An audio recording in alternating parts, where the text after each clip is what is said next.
સામે અદમ અને એક મોર ઢબડાની. બરાબર, બધાએ ખૂબ સરસ વાત કરી. પણ આજના ધોરણ 8માં વિદાય શુભેચ્છા સમારંભમાં ઉપસ્થિત રાજુભાઈ, એમડીએમ સંચાલક પોપટભાઈ અને મારા સાથી મિત્રો, બરાબર, દરેક ગુરુજીએ એક બધી જોરદાર સરસ વાત કરી. અને અરુણભાઈએ મારી વેદના જ કીધી કે આમાંથી 9માં કેટલા જશો.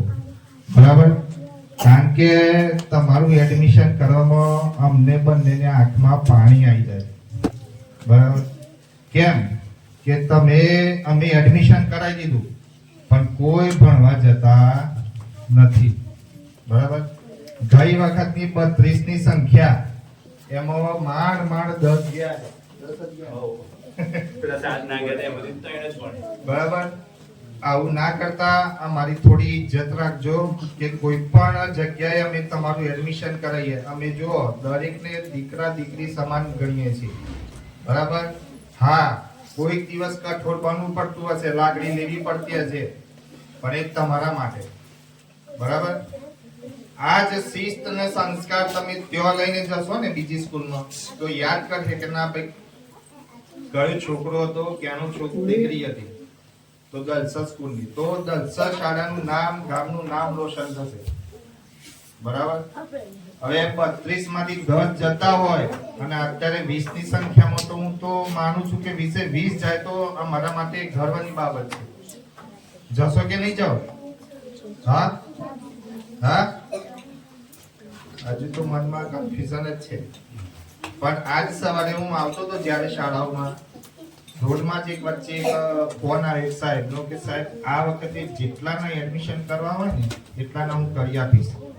બરાબર, એટલે મારા તરફથી કઈ પણ તમારે સાથ સહકાર જોતો હોય, કારણ કે ગઈ વખત હું અનુભવ કહું કે લાતિયામાં આપ્યા, પછી આપણે મોટા સેબલી આપ્યા. મોટા સેબલિયામાં તો એક પણ બાળક ગયું નથી, તો પણ એમનો 9મું પાસ થઈ ગયું.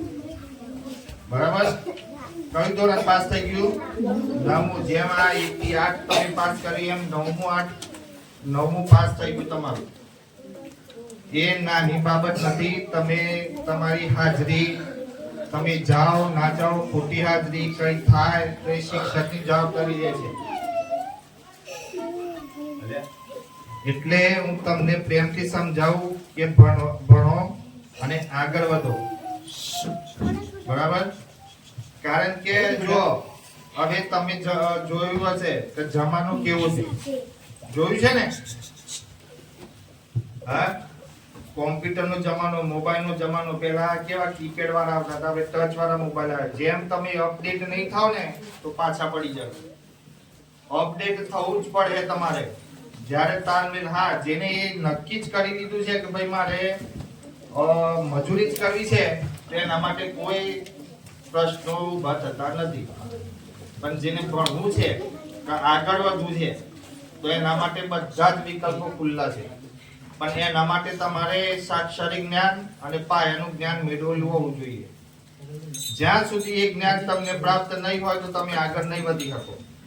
હવે તમે જુઓ તો મોબાઈલ પણ તમારો ઇંગ્લિશમાં આવી ગયો, આવ્યો ને?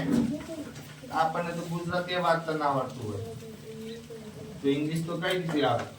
પણ એમાં લેંગ્વેજ ચેન્જ નું આવી ગયું, તો એમાં પણ ગુજરાતી આવી ગયું. જો મોબાઈલ પણ અપડેટ થાય છે અને એ પણ ટાઈમ ટુ ટાઈમ અપડેટ માંગે છે કે ભાઈ 1 મહિનો કે 2 મહિનો થાય એટલે ઓટોમેટિક અપડેટ થાય.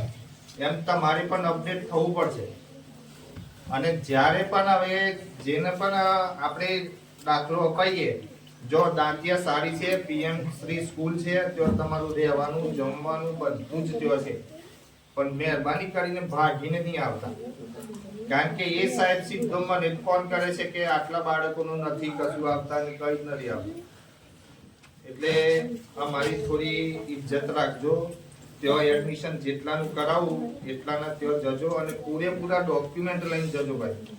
અમને તો નથી આપ્યા તો અમે તો ચલાવી દીધું, પણ ત્યાં નહીં ચાલે. એમાં છોકરીઓને ખાસ, એટલે વિદ્યાદીપ યોજના અને વિદ્યાલક્ષ્મી યોજના તમારે છે ને એ ત્યાં કામ કરશે. એટલે તમારું પોતાનું ખાતું ના હોય તો આ વેકેશનમાં ખોલાઈ દેજો. બરાબર? તમારા મમ્મી પપ્પાનું ખાતું નહીં ચાલે.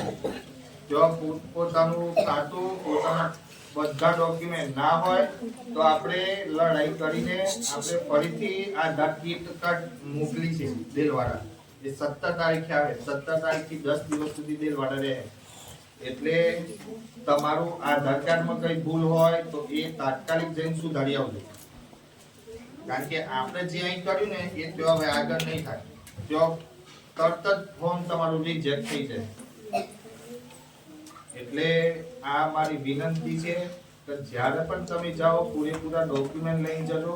અને એડમિશન જેનું ના થાય અમે તો કરાવી દેવું, પણ જેનું ના થાય તો મને મળજો, તો અરુણભાઈને મળજો, તો તમારું એડમિશન પાક્કું થઈ જાય. જે આ નથી આયા એનું પણ આપણે એડમિશન કરાવી દઈશું. પણ એક જ વિનંતી વારંવાર મારે કહેવું પડે છે કે જો જાઓ પણ ભાગી નહીં આવવું. બરાબર? કારણ કે પછી અમે હવે આ સેબલી આપવા જવાનું થાય ને તો પહેલા જ એડમિશન ની ના પાડે કે ના સાહેબ ગઈ વખત ના એકે આયા નથી, ડોક્યુમેન્ટ એમ મને રોજ મેસેજ કરે કે આટલાના ડોક્યુમેન્ટ નથી. પણ મારી પાસે તો એ તો બધી એમ કહી ગયા.